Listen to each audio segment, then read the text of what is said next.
দিল্লির অ্যারো সিটিতে ব্রিক্স সম্মেলনের জন্য তালিকাভুক্ত 2 5 তারকা হোটেলে খাদ্য নিরাপত্তায় গুরুতর লঙ্ঘন ধরা পড়েছে। ভারতের খাদ্য নিরাপত্তা ও মান কর্তৃপক্ষ বুধবার পরিদর্শন শেষে আন্দাজ দিল্লি ও জেড ব্লিউ ম্যারিয়ট হোটেলকে কারণ দর্শানোর নোটিশ পাঠিয়েছে।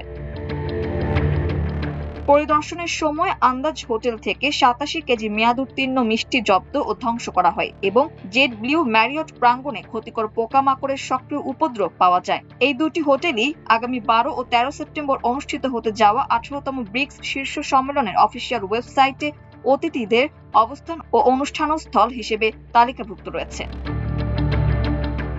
এনডিটিভির প্রতিবেদনে জানা যায়, অ্যারো সিটির আন্দাজ দিল্লি হোটেলে পরিদর্শনের সময় কনফেকশনারি সেকশনে 87 কেজি মেয়াদ উত্তীর্ণ মিষ্টি পাওয়া গেলে তার সঙ্গে সঙ্গে ধ্বংস করা হয়। এছাড়া সেখানে মেয়াদ উত্তীর্ণ স্টিকারযুক্ত পাউরুটির প্যাকেট, মেয়াদ পার হওয়া কেকের বেস এবং পেস্ট্রি সেকশনে মাছি ও তেলাপোকার উপস্থিতি ধরা পড়ে। একই সঙ্গে রান্নাঘরে নিরামিষ ও আমিষ খাবার পৃথক রাখার নিয়মে গলদ দেখা যায়, যেখানে উভয় ধরনের খাবার কাটার জন্য ব্যবহৃত বোর্ড একই পানির পাত্রে ডুবিয়ে রাখা হয়েছিল।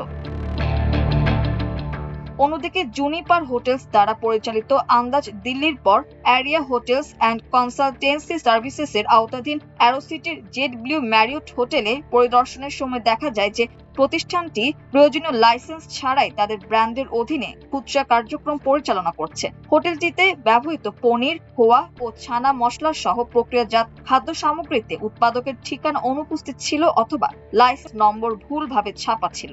প্রতিষ্ঠানের মূল লাইসেন্সটিও দৃশ্যমান স্থানে টাঙানো ছিল না।